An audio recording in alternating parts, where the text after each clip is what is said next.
मी doctor Qadri, मी कादरी हॉस्पिटलमध्ये consultant orthopaedic surgeon आहे।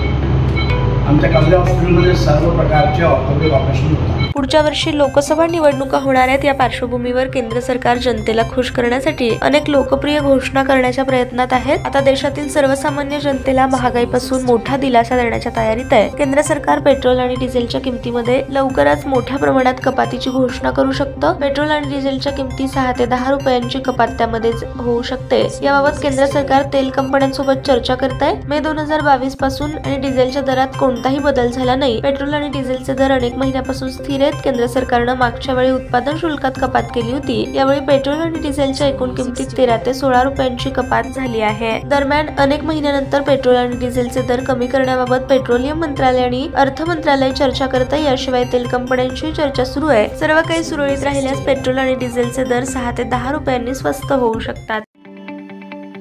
ताज्या बातम्या पाहण्यासाठी प्राईम महाराष्ट्र न्यूज चॅनलला सबस्क्राईब करा।